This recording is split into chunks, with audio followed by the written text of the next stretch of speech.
पिछले एपिसोड में आपने देखा कि ऐश अपने 9th पोकेमॉन की तरह क्रैब ब्रूड पोकेमॉन को कैच कर लेता है, पर वो नोटिस करता है कि उसका पिकाचू अब बहुत ज्यादा वीक हो चुका है एंड आगे जाकर गलती से भी अगर पिकाचू हार जाता है तो ऐश टूर्नामेंट से एलिमिनेट हो जाएगा। इसीलिए ऐश सोच समझकर हार मान लेता है, जबकि उसके पास 30 सेकंड्स बचे हुए थे जहां पर वो एक और पोकेमॉन कैच कर सकता था। वेल ऐश और शिन बाहर आते हैं। ऐश अपने पिकाचू को हील करवाता है। अब फाइनली रिजल्ट्स अनाउंस करने का टाइम आ जाता है। पता चलता है कि ऐश और शिन दोनों ने ही same numbers of Pokemon catch किए थे, जो कि 9 पोकेमॉन्स थे। अब आगे अब टाइम आ चुका था ये जानने का कि दोनों ही ट्रेनर्स ने कितने सिंगल स्टेज पोकेमॉन कैच किए हैं। चेयरमैन बोलता है कि सबसे पहले बात करें शिन की, तो शिन ने total 5 single stage Pokemon catch किए हैं, उसके सारे 9 पोकेमॉन्स में से, क्योंकि उनमें से 4 इवॉल्व हो सकते थे। सारी ऑडियंस क्लैप करती है और शिन को अप्रिशिएट करती है। उसने इस टूर्नामेंट में बहुत ज्यादा अच्छा परफॉर्म किया था। वहीं पर दूसरी तरफ ऐश नर्वस हो जाता है क्योंकि शिन के सिंगल स्टेज पोकेमॉन के नंबर्स बहुत ज्यादा अच्छे थे। वहीं पर ऐश ज्यादातर पोकेमॉन्स के बारे में जानता ही नहीं था। पर तभी ऐश और उसके फ्रेंड्स नोटिस करते हैं कि शिन भी बहुत ज्यादा सैड होता है, जो कि अजीब था।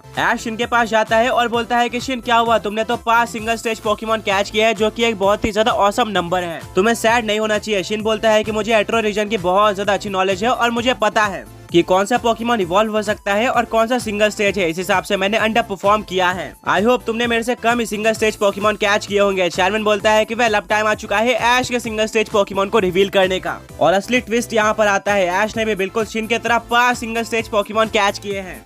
यानी कि यहाँ पर दोनों ही पोकेमॉन ट्रेनर्स के बीच में टाई हो चुका है। शिन और ऐश पूरी तरह से शॉक रह जाते हैं कि आखिर ये कैसे पॉसिबल है। ब्रॉक बोलता है कि मैंने सोचा था कि यहाँ पर या तो शिन जीतेगा या फिर ऐश, बट मैंने बिल्कुल भी एक्सपेक्ट नहीं किया था कि ये राउंड एक टाई हो जाएगा। ऐश बहुत ही ज्यादा डिसअपॉइंटेड होता है। वो सोचता है कि काश मैंने लास्ट पोकेमॉन को भी कैच करने की कोशिश करी होती आखिरी 30 सेकंड्स में। मिस्टी बोलती है 1 सेकंड, हमें टूर्नामेंट के स्टार्ट में बताया गया था कि ये टूर्नामेंट पूरी तरह से पोकेमॉन्स के नंबर पर बेस्ड होने वाला है। जो ट्रेनर ज्यादा सिंगल स्टेज पोकेमॉन कैच करेगा वो विनर बन जाएगा, वहीं पर जो कम कैच करेगा वो एलिमिनेट हो जाएगा। बट क्योंकि दोनों ने इक्वल नंबर के सिंगल स्टेज पोकेमॉन कैच किया, तो अब आगे क्या होने वाला है, कैसे विनर को डिसाइड किया जाएगा। ये पॉइंट बिल्कुल वैलिड था। सारी ऑडियंस पूरी तरह से कंफ्यूज हो जाती है और समझ में नहीं आता है कि आखिर असली विनर कौन है।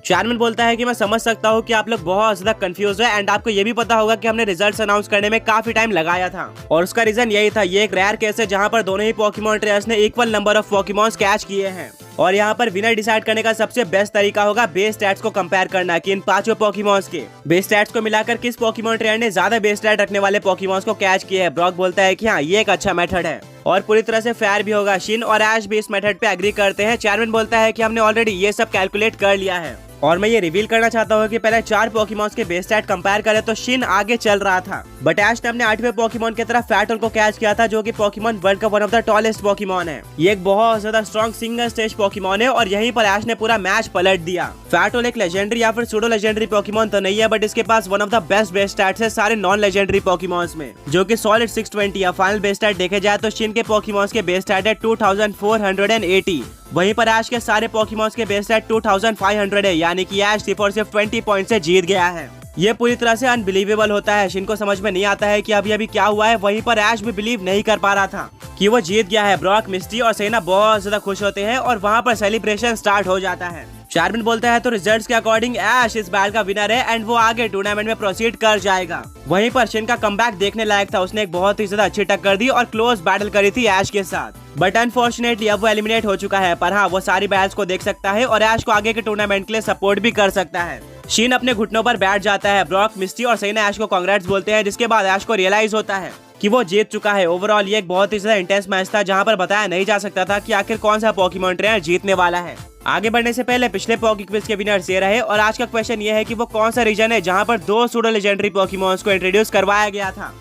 ब्रॉक बोलता है कि क्या तुम्हें याद है कि जब ऐश ने फैटल के साथ बैट स्टार्ट की थी तो हमने उसको क्रिटिसाइज किया था कि उसको इतने स्ट्रॉन्ग पोकेमॉन से बैट नहीं करना चाहिए था और इसी के चलते ऐश का पिकाचू भी वीक हो गया था। अल्टीमेटली ऐश अपना 10वां पोकेमॉन भी कैच नहीं कर पाता, बट अब जाकर हमें पता चल रहा है कि ऐश फैटल के वजह से ही ये मैच जीत पाया है। अगर वो फैटल को कैच नहीं करता तो इसका रिजल्ट बहुत ही ज्यादा डिफरेंट आ सकता था। मिस्टी और सहीना ब्रॉक के बात से एग्री करते हैं और रिप्लाई करते हैं कि हमें ऐश के स्ट्रेटजी पर कभी भी शक नहीं करना चाहिए। वो एक ऑसम पोकेमॉन ट्रेनर है। सेलिब्रेट करने से पहले ऐश इनके पास जाता है और उससे हाथ मिलाता है। वो बोलता है कि शिन, पहली बैटल जीतने के बाद मुझे नहीं लगा था कि ये मैच इतना ज्यादा इंटेंस हो जाएगा। यहाँ तक की बात बेस स्टैट्स पर आ जाएगी। तुमने मुझे बहुत ज्यादा अच्छी टक्कर दी है और एक ऑसम कमबैक किया है। मैं इस मैच को हमेशा के लिए याद रखूंगा। शिन खड़े हो जाता है और बोलता है कि आज तुमने भी बहुत ज्यादा ऑसम बैटल करी है। मेरा हमेशा से एक ड्रीम था कि मैं एट्रो लीग जीतूंगा, बट अब मेरा सपना टूट चुका है। ऐश बोलता है कोई बात नहीं, मैंने भी इससे पहले बहुत सारे रीजन और लीग्स में कम्पीट किया है और ज्यादातर लीग्स में मैं हार गया था, बट हमारे पास हमेशा एक और मौका रहता है आगे और भी ज्यादा अच्छा परफॉर्म करने का। शायद तुम अगले एट्रो लीग में पार्टिसिपेट करके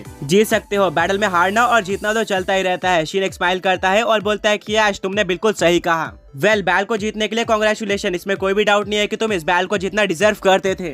तुमने अपने पूरे एफर्ट्स लगाए थे। ऐश इनको थैंक यू बोलता है और इसके बाद टूर्नामेंट कंटिन्यू होता है। ट्रेंस बैल करते रहते हैं और फाइनली फर्स्ट राउंड एंड हो जाता है। अनाउंसर बोलता है कि अब फाइनली 75 पोकेमॉन ट्रेंस बचे हुए हैं जो कि सेकंड राउंड में कम्पीट करेंगे। वहीं पर दूसरी तरफ 75 पोकेमॉन ट्रेंस एलिमिनेट हो चुके हैं। सेकंड राउंड में भी रूल्स बिल्कुल सेम होने वाले हैं। फर्स्ट राउंड में तुम्हें 3 पोकेमॉन्स का यूज करने दिया जाएगा।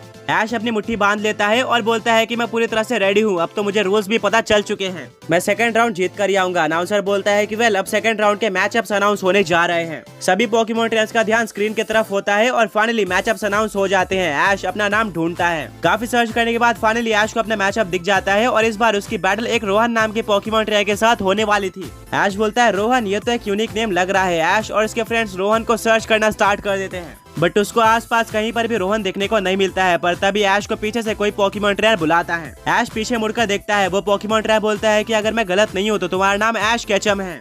ऐश बोलता है कि तुमने बिल्कुल सही पहचाना। वेल, क्या तुम रोहन हो? वो पोकेमॉन ट्रेनर बोलता है कि मेरा नाम आल्डर है और मैं रोहन नहीं हूँ और मैं यहाँ पर तुम्हें एक चीज बताने आया हूँ। ऐश बोलता है क्या तुम रोहन नहीं हो और तुम हमें कौन सी चीज बताना चाहते हो? आल्डर बोलता है कि मैंने तुम्हारा नाम स्क्रीन पर देखा और तुम्हारा मैचअप रोहन के साथ है। वेल, मैंने भी एट्रो लीग में पार्टिसिपेट किया था एंड सरप्राइजिंगली मेरा अपोनेंट भी फर्स्ट राउंड में रोहन था। अनफॉर्चुनेटली मैं एलिमिनेट हो जाता हूँ। मैं तुम्हें ये बताना चाहता था कि रोहन एक बहुत ही ज्यादा स्ट्रॉन्ग पोकेमॉन ट्रेनर है। उसके पास काफी यूनिक पोकेमॉन है जो कि एट्रो में कहीं पर भी नहीं पाए जाते और मैंने ऐसे पोकेमॉन देखे भी नहीं है। रोहन ने सिर्फ और सिर्फ एक ही पोकेमॉन का यूज करके मेरे 3 पोकेमॉन्स को डिफीट कर दिया और मैं फर्स्ट राउंड हार जाता हूँ। वो पोकेमॉन क्विज में भी बहुत ज्यादा ऑसम था और सेकंड राउंड भी जीत जाता है, जिससे मैं एलिमिनेट हो जाता हूँ एंड वो सेकंड राउंड में प्रोसीड कर जाता है। जब फर्स्ट राउंड के मैचअप अनाउंस हुए थे तब रोहन मुझे कहीं पर भी देखने को नहीं मिला था। वो मुझसे डायरेक्टली स्टेडियम में ही मिलता है।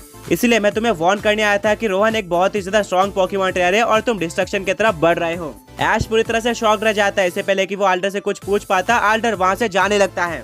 ऐश बोलता है आल्डर रुक जाओ, क्या तुम हमें रोहन के बारे में और भी इन्फॉर्मेशन दे सकते हो? बट आल्डर वहाँ से चले जाता है और नहीं रुकता। रोहन के बारे में ये सारी इन्फॉर्मेशन जानकर ऐश, ब्रॉक, मिस्ट्री सही ना सभी लोग नर्वस हो जाते हैं।